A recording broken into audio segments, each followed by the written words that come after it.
വലിയ പ്രശ്നത്തിലേക്ക് യുദ്ധം മാറുകയാണ്. പക്ഷേ യുദ്ധം നിർത്തണമെന്നാണ് ചൈനയും റഷ്യയും മുന്നിട്ട് പറയുന്നത്. പശ്ചിമേഷ്യയിലെ യുദ്ധത്തെ ചൊല്ലി UN രക്ഷാസമിതി യോഗത്തിൽ പൊരിഞ്ഞ പോര് അമേരിക്കയും ഇസ്രയേലും ഇറാനും ഈ ഒരു യുദ്ധം ഉടൻ അവസാനിപ്പിക്കണമെന്നാണ് റഷ്യയും ചൈനയും ആവശ്യപ്പെടുന്നത്. എന്നാൽ ഇസ്രയേലിന് നേരെയുള്ള ഇറാന്റെ തിരിച്ചടി തുടരുന്ന ഒരു സാഹചര്യം കൂടിയാണ്. പുറമെ യമനിലെ ഹൂത്തികൾ, ലെബനാനിലെ ഹിസ്ബുള്ള എന്നിവരും ഇസ്രയേലിന് നേരെ ഡ്രോൺ മിസൈൽ ആക്രമണങ്ങൾ നടത്തുകയാണ്. ഒന്ന് ആലോചിച്ച് നോക്കിക്കേ, യുദ്ധം വളരെ കഠിനമായിട്ട് പോവുകയാണ്. റഷ്യയും ചൈനയും രംഗത്തെത്തുകയാണ്. എന്തുകൊണ്ടാണെന്ന് ചോദിച്ചാൽ സമ്പദ് വ്യവസ്ഥയിലെ പ്രശ്നങ്ങൾ ചൂണ്ടിക്കാട്ടിയാണ്. അതുപോലെ തന്നെ വലിയ പ്രശ്നങ്ങളും നാശനഷ്ടങ്ങളും ഇന്ന് പശ്ചിമേഷ്യ നേരിടുന്നുണ്ട്. പശ്ചിമേഷ്യയിലെ യുദ്ധത്തെ ചൊല്ലി UN രക്ഷാസമിതിയിൽ പൊരിഞ്ഞ പോര് നടക്കുകയാണ്. എങ്ങനെയെങ്കിലും ഈ ഒരു യുദ്ധം അവസാനിപ്പിക്കണമെന്നാണ് റഷ്യയും ചൈനയും ആവശ്യപ്പെടുന്നത്. മാത്രമല്ല, പാശ്ചാത്യ രാജ്യങ്ങളാണ് പ്രദേശത്ത് അസ്ഥിരാവസ്ഥയിൽ ഉണ്ടാക്കിയത് എന്നാണ് റഷ്യയുടെ UN അംബാസിഡർ വാസിലി നൻബസിയ പറയുന്നത്. മാത്രമല്ല, പ്രകോപനമില്ലാതെയാണ് അമേരിക്കയും ഇസ്രയേലും ഈ ആക്രമണം നടത്തിയത് എന്നാണ് റഷ്യൻ അംബാസിഡറുടെ കുറ്റപ്പെടുത്തൽ. വലിയ പോര് നടക്കുകയാണ്. ഈ യുദ്ധം എങ്ങനെയെങ്കിലും അവസാനിപ്പിക്കണമെന്നും പറഞ്ഞ് ചൈനയും റഷ്യയും രംഗത്തിറങ്ങുകയാണ്.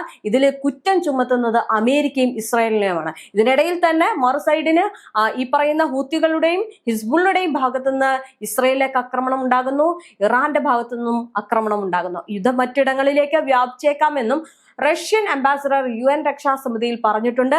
അന്താരാഷ്ട്ര നിയമങ്ങളുടെ ലംഘനമാണ് അമേരിക്കയും ഇസ്രയേലും നടത്തിയത് എന്ന് ചൈനയുടെ UN അംബാസിഡർ ഫുഡ്കോങ് വിമർശിക്കുകയും ചെയ്തു. ഗൾഫ് രാജ്യങ്ങൾക്ക് മേലുള്ള ഇറാന്റെ ആക്രമണങ്ങളെയും ചൈന അപലപിക്കുകയും ചെയ്തിട്ടുണ്ട്. അമേരിക്കയും ഇസ്രയേലും യുദ്ധം അവസാനിപ്പിക്കണമെന്നാണ് UN secretary general Antonio Guterres അവകാശപ്പെടുന്നത്. ഒന്ന് ആലോചിച്ച് നോക്കിക്കേ, യുദ്ധം അതികഠിനമായിട്ട് പോവുകയാണ്. ഇപ്പോൾ യുദ്ധത്തിന്റെ പേരിൽ രാജ്യങ്ങൾ തമ്മിൽ വാക്പോരുണ്ടാകുകയാണ്.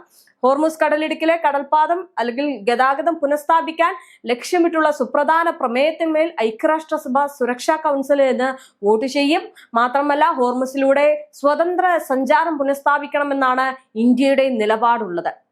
ഇസ്രയേലിന് നേരെയുള്ള ഇറാന്റെ തിരിച്ചടി ഇതിനോടകം തന്നെ തുടരുന്നൊരു സാഹചര്യം ഉണ്ടാകുന്നു. അതായത് യുദ്ധത്തിൽ വലിയ സമാധാനം പ്രതീക്ഷിക്കുന്നു, പക്ഷേ മറുവശത്ത് ഇറാന്റെ തിരിച്ചടി തുടരുന്നു. അതായത് ഈ പ്രശ്നം എങ്ങനെയെങ്കിലും അവസാനിപ്പിച്ചില്ലെങ്കിൽ വലിയ പ്രതിസന്ധി നേരിടുമെന്നുള്ളത് ഈ പറയുന്ന രാജ്യങ്ങൾക്കറിയാം. റഷ്യയും ചൈനയും അതുകൊണ്ട് തന്നെയാണ് മുന്നിട്ടിറങ്ങുന്നത്. സമ്പദ് വ്യവസ്ഥ വലിയ രീതിയിലുള്ള മാറ്റങ്ങൾ സംഭവിച്ചു തുടങ്ങി. ഇപ്പോൾ അമേരിക്കയെ സംബന്ധിച്ചിടത്തോളം അവരെ അടിത്തറ ഇളകി മൊത്തത്തിൽ ആകെ പോയി കിടക്കുകയാണ്. പക്ഷെ പശ്ചിമേഷ്യയിൽ വലിയ പ്രതിസന്ധിയിലേക്ക് കടന്നിരിക്കുകയാണ്. പക്ഷേ ഈ സമ്പദ് വ്യവസ്ഥയിൽ ഏതെങ്കിലും ഒരു തരത്തിൽ ഒരു ശമനം വരുത്താൻ അല്ലെങ്കിൽ ഒരു സമാധാനം കൊണ്ടുവരാൻ കഴിഞ്ഞു കഴിഞ്ഞാൽ അത് വലിയൊരു പ്രതീക്ഷയാവും. അതുകൊണ്ടാണ് ഈ യുദ്ധം അവസാനിപ്പിക്കണമെന്ന് പറയുന്നത്. ഒരുപക്ഷെ യുദ്ധം അവസാനിപ്പിച്ചില്ലെങ്കിൽ അത് ലോകം മൊത്തത്തിൽ വലിയൊരു വിനാശത്തിലേക്ക് കൊണ്ടുപോകും, അതിൽ സംശയമില്ല. അതുകൊണ്ടാണ് ഈ ചൈനയും റഷ്യയൊക്കെ ഇന്ന് രംഗത്ത് വരുന്നത്. എന്തായാലും യമനിലെ ഹൂത്തികളും ഹിസ്ബുള്ളയും ഇസ്രയേലിന് നേരെ ഡ്രോൺ മിസൈൽ ആക്രമണങ്ങൾ നടത്തുകയാണ്. ബുധനാഴ്ച രാത്രി വ്യാഴാഴ്ച പകലും ഇസ്രയേലിന്റെ മധ്യൻ വടക്കൻ മേഖലകളിൽ ഇറാന്റെ മിസൈലുകൾ പതിച്ചു എന്നുള്ള വാർത്തകൾ വരുന്നു. അതായത് കഴിഞ്ഞ 24 മണിക്കൂറിനുള്ളിൽ ഏകദേശം 20 ബാലിസ്റ്റിക് മിസൈലുകൾ ഇറാൻ തൊടുത്തു വിട്ടിട്ടുണ്ട് എന്നാണ് റിപ്പോർട്ടുകൾ വരുന്നത്. കഴിഞ്ഞ ആഴ്ചകളെ അപേക്ഷിച്ച് ഇറാൻ ആക്രമണത്തിന്റെ തീവ്രത വർദ്ധിപ്പിച്ചതായിട്ട് ഇസ്രയേൽ പ്രതിരോധ സേന അറിയിച്ചിട്ടുണ്ട്. ഇതിൽ നിന്ന് മനസ്സിലാക്കാൻ സാധിക്കുന്നത് ഇറാന്റെ ആക്രമണം കടുത്തിരിക്കുകയാണ്. ഇറാൻ യുദ്ധത്തിൽ നിന്ന് പിന്മാറുന്നില്ല, ഇറാന്റെ യുദ്ധം അവസാനിക്കുന്നില്ല, അവരുടെ കരുത്ത് കൂടുതൽ കാട്ടുകയാണ്. ഇറാനെ ബോംബിട്ട് ശിലായുഗത്തിലേക്ക് തിരിച്ചയക്കുമെന്ന് US പ്രസിഡന്റ് ഡൊണാൾഡ് ട്രംപ് പ്രഖ്യാപിച്ചതിന് പിന്നാലെയായിരുന്നു ഇസ്രയേലിലുടനീളം ഈ പറയുന്ന കനത്ത തിരിച്ചടി ഉണ്ടാകുന്നത്. മാത്രമല്ല, അവിടെ ഈ സൈറണുകൾ നിർത്താതെ മുഴങ്ങുന്ന ഒരു സാഹചര്യമുണ്ട്. ഇനി ഇറാന്റെ ബാലിസ്റ്റിക് മിസൈൽ വിക്ഷേപണ കേന്ദ്രങ്ങൾ തകർത്തതായിട്ടും അവരുടെ പ്രമുഖ കമാൻഡർമാരെ വധിച്ചതായിട്ടും ഇസ്രയേൽ അവകാശപ്പെടുന്നുണ്ട്. എങ്കിലും മിസൈൽ ആക്രമണങ്ങളെ തുടർന്ന് ഇസ്രയേലിലെ പല നഗരങ്ങളിലും ആഭായ സൈറണുകൾ മുഴങ്ങുന്നത് പരിഭ്രാന്തിയിലാക്കിയിട്ടുണ്ട്. അവിടുത്തെ ജനങ്ങൾ ആകെ പേടിച്ചു വിരണ്ടിരിക്കുന്ന ഒരു സാഹചര്യമാണ്.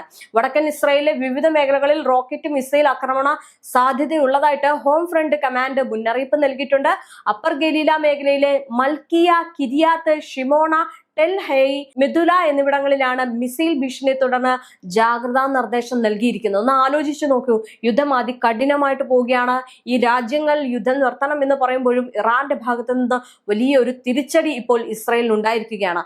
യുദ്ധം നേരത്തെ നിർത്താമെന്ന് പറഞ്ഞ് അമേരിക്ക പോയെങ്കിലും ഈ പറയുന്ന യുദ്ധം തുടങ്ങണം എന്ന് പറയുന്ന ഇസ്രയേലിന് വലിയ നാശനഷ്ടമാണ് ഇപ്പോൾ ഇറാന്റെ ഭാഗത്തു നിന്നുണ്ടാകുന്നത്. മാത്രമല്ല, ഇസ്രയേലിനെ സംബന്ധിച്ചിടത്തോളം 3 പേരെ നോക്കേണ്ടതുണ്ട്. ഒന്ന് ഹിസ്ബുള്ള, 2 ഹൂത്തികൾ, ഇപ്പോൾ ഇറാനും. എന്തായാലും ഈ 3 3 ഭാഗത്തു നിന്നും ഇസ്രയേലിന് മേൽ ആക്രമണങ്ങൾ നടത്തുകയാണ്. അവിടെ നിർത്താതെ സൈറണുകൾ മുഴങ്ങുകയാണ്. വലിയ വിനാശം അവിടെ സംഭവിച്ചുകൊണ്ടിരിക്കുകയാണ്.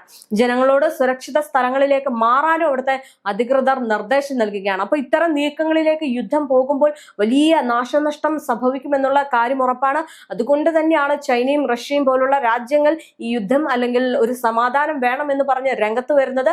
യുദ്ധം ഉടൻ അവസാനിപ്പിച്ചില്ലെങ്കിൽ അത് പശ്ചിമേഷ്യയെ തളർത്തുമെന്നതിൽ സംശയമില്ല. ആകെ പ്രതിസന്ധിയിലാകുകയാണ്. വാണിജ്യ മേഖലയിലും സമ്പദ് വ്യവസ്ഥയിലും വലിയ പ്രതീക്ഷ ഉള്ളവരാണ്. മാത്രമല്ല ഈ ഒരു യുദ്ധം വന്നതിന് ശേഷം ആകെ താറുമാറാകുന്ന ഒരു സാഹചര്യമാണ് ഉണ്ടാകുന്നത്. അതുകൊണ്ട് തന്നെ യുദ്ധം അവസാനിപ്പിച്ചില്ലെങ്കിൽ ഏത് വിധേനയും അത് ഒരു പ്രശ്നത്തിലേക്ക് പോയി വലിയ പ്രതിസന്ധി രൂപപ്പെടാനുള്ള സാധ്യതകൾ ഏറെയാണ്. മാത്രമല്ല അവിടുത്തെ ജനജീവിതം അതിദയനീയമായിട്ട് പോകും, പട്ടിണി വരും. അതുപോലെ തന്നെ ഈ ക്രൂഡ് ഓയിലിന്റെ വില വർധനവിൽ വലിയ മാറ്റങ്ങൾ വരും. അത് മാത്രമല്ല ദൈനംദിന ജീവിതങ്ങൾക്ക് ഒരു സാധാരണക്കാരെ സംബന്ധിച്ചിടത്തോളം അത് വലിയൊരു പ്രശ്നമായിരിക്കും. കാരണം അവർക്ക് ഈ ഒരു രീതിയിലേക്ക് മുന്നോട്ട് പോകാൻ കഴിയില്ല എന്നുള്ളതാണ് ഇതിൽ നിന്ന് മനസ്സിലാക്കുന്നത്. ഏതായാലും ഈ യുദ്ധം എപ്പോൾ അവസാനിക്കും, എങ്ങനെ അവസാനിക്കും എന്നതാണ് ഇനി നോക്കിക്കാണേണ്ടിയിരിക്കുന്നത്. ഈ വോട്ട് ചെയ്യുമ്പോൾ അമേരിക്കയും ഇസ്രായേലിനെയും കുറ്റപ്പെടുത്തി റഷ്യയും ചൈനയും രംഗത്തെത്തുകയാണ്. ഇത് വലിയ രീതിയിലുള്ള ഒരു വാക്പോറിന് ഇടയാക്കിയിട്ടുണ്ട്. മാത്രമല്ല ഇറാനാണ് ചെയ്യുന്നത്, ഇറാനാണ് തെറ്റ് ചെയ്യുന്നത് എന്നാണ് അമേരിക്കയും ഈ പറയുന്ന ഇസ്രായേലും വാദിക്കുന്നത്. പക്ഷേ ഇറാന് സപ്പോർട്ട് ചെയ്താണ് റഷ്യയും ചൈനയും രംഗത്തെത്തുന്നത്. മാത്രമല്ല ഈ പറയുന്നത് പോലെ തന്നെ യുദ്ധം നിങ്ങൾ അവസാനിപ്പിക്കണം, നിങ്ങൾ ചെയ്യുന്നത് തെറ്റാണ്. മാത്രമല്ല നിങ്ങൾ ഇറാനെ യാതൊരു തരത്തിലുള്ള പ്രകോപനവും ഇല്ലാതെ അങ്ങോട്ട് കയറി ആക്രമിച്ചതാണ്. അതുകൊണ്ട് യുദ്ധത്തിന്റെ ഉത്തരവാദിത്വം നിങ്ങൾക്കാണ്. അതുകൊണ്ട് നിങ്ങൾ തന്നെ ഈ ഒരു യുദ്ധം അവസാനിപ്പിക്കണം എന്നാണ് ചൈനയും റഷ്യയും പറയുന്നത്. പക്ഷേ ഈ യുദ്ധം അവസാനിപ്പിച്ചില്ല എങ്കിൽ വലിയ പ്രതിസന്ധി നേരിടുമെന്നുള്ള കാര്യം അറിയാം. എങ്ങനെയെങ്കിലും ഈ ഒരു യുദ്ധം അവസാനിപ്പിക്കാനുള്ള ഒരു വലിയ സമാധാന ചർച്ചയാണ് നടക്കുന്നത്. ആ ചർച്ചയിൽ വോട്ട് രേഖപ്പെടുത്തി ആ വോട്ടിന്റെ നിലയിലായിരിക്കും ഇനി കാര്യങ്ങൾ തീരുമാനിക്കുന്നത്. എന്തായാലും യുദ്ധം ഇങ്ങനെ പോവുകയാണെങ്കിൽ വലിയ പ്രശ്നങ്ങളായിരിക്കും ഉണ്ടാകുന്നത്. ഇറാനെ സംബന്ധിച്ചിടത്തോളം യുദ്ധം ചെയ്യാൻ ഇനി അവർ തയ്യാറാണ്, അവർ തളർന്നിട്ടില്ല, അവർക്ക് യാതൊരു തരത്തിലുള്ള പ്രശ്നങ്ങളും ഇല്ല. പക്ഷെ യുദ്ധം അവസാനിപ്പിക്കുന്നത് ഇറാനാണെന്ന് ഇറാൻ പലതവണ പറഞ്ഞിട്ടുണ്ട്. മാത്രമല്ല ഈ അവസാന ഘട്ടത്തിൽ ഇറാന്റെ ഭാഗത്തു നിന്നുണ്ടാകുന്ന വെല്ലുവിളികൾ അത്ര ചെറുതല്ല, അവർ മുഴക്കുന്ന ഭീഷണികളും അത്ര ചെറുതല്ല, അത് വലിയ ഭീഷണികളാണ്. അതിന്ന് ലോകം തിരിച്ചറിഞ്ഞിട്ടുണ്ട്. ഒരു പക്ഷേ അങ്ങനെയാണ് നീക്കങ്ങൾ അല്ലെങ്കിൽ അതേപോലെയാണ് കാര്യങ്ങൾ പോകുന്നത് എങ്കിൽ വലിയ വില കൊടുക്കേണ്ടി വരും എന്നതിൽ സംശയമില്ല. ഇസ്രായേലിനെ സംബന്ധിച്ചിടത്തോളം ഒരു നാശത്തിലേക്ക് പോയി കഴിഞ്ഞിട്ടുണ്ട്. എങ്ങനെയെങ്കിലും ഇതിൽ നിന്ന് രക്ഷപ്പെടണമെന്ന് നോക്കുന്ന ട്രംപിന് വലിയ പ്രഹരമാണ് ഉണ്ടാകുന്നത്. ഈ പറയുന്ന ഗൾഫ് മേഖലകളിലെ പല അമേരിക്കൻ സ്ഥാപനങ്ങളിലേക്കും അല്ലെങ്കിൽ എയർബേസുകളിലേക്കും ഇറാന്റെ തുടരെയുള്ള ആക്രമണം നടത്തുകയാണ്. കഴിഞ്ഞ ദിവസങ്ങളിൽ നമ്മൾ കണ്ടതാണ്. ഈ പറയുന്നത് പോലെ തന്നെ ഈ അറബ് രാജ്യങ്ങൾ ഈ അമേരിക്കൻ സ്ഥാപനങ്ങളെ അല്ലെങ്കിൽ അവരുടെ ഈ എയർബേസുകളെ ആക്രമിക്കുന്ന ഒരു സാഹചര്യം ഉണ്ടാകുന്നതായിട്ട്. അപ്പോൾ ഇങ്ങനെയുള്ള നീക്കങ്ങൾ നടക്കുമ്പോൾ വലിയ പ്രതിസന്ധിയിലൂടെയാണ് കടന്നു പോകുന്നത്. ആ ഒരു പ്രതിസന്ധി എങ്ങനെയെങ്കിലും മാറ്റി അവിടെ ഒരു സമാധാനം കൊണ്ടുവരാനാണ് ഇന്ന് ലോകരാജ്യങ്ങൾ നോക്കുന്നത്. അതിനായിട്ട് അവർ വലിയ രീതിയിലുള്ള ചർച്ചകൾ നടത്തുന്നുണ്ട്. പക്ഷേ ഈ ഇറാനെ സംബന്ധിച്ചിടത്തോളം കടുത്ത നിലപാടാണ്. കാരണം ഇറാന് ഈ ഒരു വെറും ഒരു യുദ്ധമല്ല, അവരുടെ രക്തസാക്ഷികളുടെ പാത പിന്തുടരുക, അവരുടെ ചോരയ്ക്ക് പകരം ചോദിക്കുക എന്നുള്ള ഉറച്ച നിലപാടാണ് ഇറാനുള്ളത്. ഇറാനേറ്റ പ്രഹരം എന്ന് പറയുന്നത് ചെറുതല്ല, അതിനിരട്ടി പ്രഹരം ഏൽപ്പിക്കുക എന്ന വലിയ ലക്ഷ്യം കൂടിയുണ്ട്. അതുകൊണ്ട് മാത്രമല്ല ഈ പറയുന്ന അമേരിക്കൻ സൈനികർ പൂർണ്ണമായിട്ട് പിന്മാറണം, ഇറാന്റെ വ്യവസ്ഥകൾ പാലിക്കണം എന്നുള്ള വ്യവസ്ഥ മുന്നോട്ട് വെച്ച് അത് അംഗീകരിച്ചാൽ മാത്രമേ ഇറാൻ ഇതിലൊരു കടുത്ത തീരുമാനം മാറ്റി ഈ ഒരു സമാധാന ചർച്ചയിലേക്ക് വരാൻ സാധിക്കുകയുള്ളൂ. അപ്പൊ അത്തരം നീക്കങ്ങളിലേക്ക് നടക്കണമെങ്കിൽ ഈ പറയുന്ന അമേരിക്കയും ഇസ്രയേലും ഇതിൽ നിന്ന് പിന്മാറണം. പക്ഷേ അമേരിക്ക പിന്മാറിയെങ്കിലും ഇസ്രയേലിന്റെ ഭാഗത്തു നിന്ന് ആക്രമണം ഉണ്ടാകുന്നതാണ് ഇപ്പൊ യുദ്ധം നീണ്ടു പോകാനുള്ള സാധ്യതയായിട്ട് കണക്കാക്കുന്നത്. അതുകൊണ്ട് തന്നെയാണ് വലിയ പ്രശ്നം ഉണ്ടാകുമെന്നും പറയുന്നത്. എന്തായാലും ഈ ഇസ്രയേൽ പോകുന്നത് കൊണ്ട് തന്നെ അമേരിക്കയെ സംബന്ധിച്ചിടത്തോളം അമേരിക്ക മാറി നിൽക്കുകയാണ്. പക്ഷേ ഇറാന്റെ കരുത്ത് എന്ന് പറയുന്നത് ഇരു രാജ്യങ്ങളിലേക്കും ആക്രമണം തുറന്നു വിടുന്നതാണ്. അതുകൊണ്ട് വലിയ പ്രശ്നത്തിലേക്കാണ് പോകുന്നത്. ഈ പ്രശ്നം തുടർന്നു കഴിഞ്ഞാൽ ആകെ മൊത്തത്തിൽ ലോകം മൊത്തത്തിൽ സ്തംഭിക്കും. അതുകൊണ്ടാണ് ഇന്ന് സമാധാന ചർച്ചയ്ക്കായിട്ട് റഷ്യയും ചൈനയും ഒക്കെ രംഗത്ത് വരുന്നത്.